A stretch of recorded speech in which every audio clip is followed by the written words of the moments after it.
Hello everyone, welcome back to our channel Kannamma vlogs and life style. ఎవరైనా మన ఛానల్ని first time చూసినట్లయితే please మన ఛానల్ని సబ్స్క్రైబ్ చేసుకోండి. మేడారంలో దర్శనం చేసుకుని మొక్కులు తీర్చుకున్న తర్వాత అక్కడి నుంచి మేము రామప్ప టెంపుల్కి అయితే వచ్చాము. ఇది వరంగల్కి 70 కిలోమీటర్స్ దూరంలో ఉంది. మేము మేడారం నుంచి ఇక్కడికి వచ్చేటప్పటికి 5 అయ్యిందనమాట. ఎవరైనా ముందు వ్లాగ్స్ చూడకపోతే ప్లీజ్ వెళ్ళి వాచ్ చేయండి. అండ్ ఇంకొక చిన్న రిక్వెస్ట్ ఏంటంటే, ఈ వ్లాగ్లో మా ఫేసెస్ అయితే ఇగ్నోర్ చేయండి అనమాట. ఎందుకంటే ఎండకి మాడిపోయిన మసాలా దోశలాగా అయిపోయినాయి మా ఫేస్లు ఈవినింగ్ 5 అయ్యేటప్పటికి. ఈవినింగ్ 5 అయినా కూడా చూడండి ఎంత ఎండ ఉందో, అసలు కాళ్ళు కూడా ఎట్లా అంటే అట్లా అయిపోయినాయి అనమాట.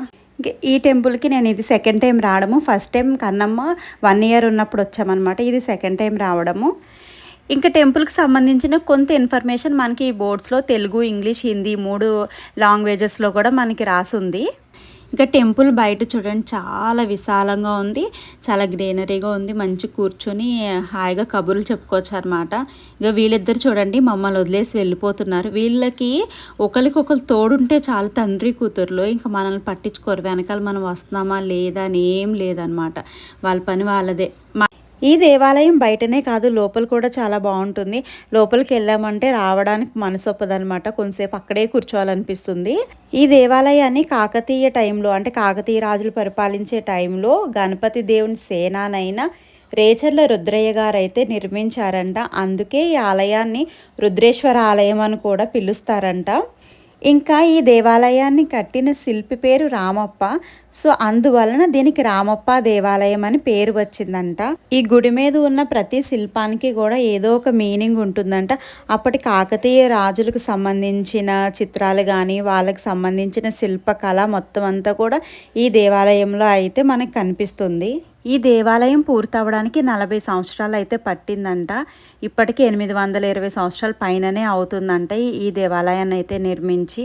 అలాగే ఇక్కడ ఒక శిలాశాసనం అయితే రాసి ఉంటుంది. దాని మీద కాకతీయ రాజులకు సంబంధించి, అలాగే గుడికి నిర్మించినటువంటి రేచర్ల రుద్రయ్య గారి గురించి మనకి సంస్కృత లిపిలో రాసి ఉంటుందంట. ఇంకా ఈ దేవాలయము భూమి నుంచి 6 అడుగుల ఎత్తులో నక్షత్రాకారంలో కట్టడం జరిగింది. ఈ నక్షత్రాకారాన్ని కూడా మనం ఈ గోడల మీద శిల్పంగా చూడొచ్చు. ఇంకా లోపలికి వెళ్తే మాత్రం చాలా చల్లగా ఉందన్నమాట. బయట చాలా ఎండగా ఉంది, ఇంకా గుడి లోపలికి వెళ్ళగానే చాలా చల్లగా ఉంది. భూకంపాలను కూడా తట్టుకుని నిలబడే విధంగా ఈ టెంపుల్ని అయితే నిర్మించడం జరిగిందంట. పూర్వం దక్షిణ భారతదేశం మీద మొఘలులైన అల్లావుద్దీన్ ఖిల్జీ దండయాత్ర చేసినప్పుడు ఆ టైంలో కొంచెం ధ్వంసం అయితే అయ్యిందంటే ఈ టెంపుల్. ఈ దేవాలయంలో రామాయణం, మహాభారతము, ఇంకా కొన్ని పురాణాల్లో జరిగిన ప్రధాన ఘట్టాలను అయితే శిల్పాలుగా చెక్కడం జరిగింది. ఇలా పురాణాల్లో జరిగిన ప్రధాన ఘట్టాలని మన తర్వాత తరాలకు కూడా తెలిసే విధంగా ఇలా శిల్పాలు చెక్కడం అయితే జరిగింది. ఇక్కడ ఈశ్వరుణ్ణి రామలింగేశ్వరుడు, ఇంకా రుద్రేశ్వరుడు అని కూడా పిలుస్తారంట. ఇక్కడ ద్వారం దగ్గర కూడా చూడండి చాలా చిన్న చిన్న శిల్పాలు ఉన్నాయి కదా. అవి పేరిణి శివతాండవము అనే ఒక నాట్యానికి సంబంధించిన ముద్రికలంట. అంటే ఇప్పుడు భరతనాట్య ముద్రికలు అవి ఉంటాయి కదా, అట్లా పేరిణి శివతాండవానికి సంబంధించిన ముద్రికలంట. ఈ నాట్యం కాకతీయ రాజుల కాలంలో బాగా ప్రసిద్ధికి ఎక్కిందంటే. కాకతీయ రాజులు యుద్ధానికి వెళ్ళే ముందు ఈ నాట్యాన్ని శివుడి ముందు అయితే చేసేవాళ్ళంట. ఆ తర్వాత యుద్ధానికి వెళ్ళేవారంట. మధ్యలో ఒక నాట్య మండలి ఉంటుందన్నమాట. శివుని ఎదురుగుండా ఒక రౌండ్గా ఉంది కదా ప్లేస్, ఆ ప్లేస్లో అయితే నాట్యం చేసేవాళ్ళంట. ఇంకా పైన కూడా చాలా శిల్పాలు అయితే చెక్కారు, అంటే పురాతన ఘట్టాలన్నమాట. మొత్తం కాకతీయ రాజుల కాలం నాటి శిల్పకళా నైపుణ్యం అంతా కూడా మనకి ఈ టెంపుల్లోనే కనిపిస్తుంది.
ఇక్కడ శివుడి వాహనమైన నందికి కూడా ఒక ప్రత్యేకత ఉంది.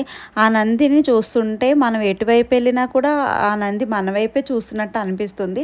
అలాగే ఒక కాలు ముందుకు పెట్టి వెంటనే లేచి, అంటే శివుడు పిలవంగానే వెంటనే లేచి వెళ్ళాలి అన్నట్లుగా దాన్ని చెక్కడం అయితే జరిగిందంట. ఇలాంటి అద్భుతమైన కట్టడాలని జీవితంలో ఒకసారైనా చూడాలండి. ఇదంతా చూసిన తర్వాత మేమైతే ఇంటికి వెళ్ళిపోయామన్నమాట. మేము ఇంటికి రీచ్ అవ్వడానికి 8 అయితే అయ్యింది. ఇవండి మేము ఒకే రోజు కవర్ చేసిన 3 హిస్టారికల్ ప్లేసెస్. ఒకటొచ్చేసి హేమాచల లక్ష్మీ నరసింహస్వామి టెంపుల్, అండ్ రెండోది వచ్చేసి సమ్మక్క సారక్క టెంపుల్ మేడారము, అండ్ మూడోది వచ్చేసి రామప్ప దేవాలయము.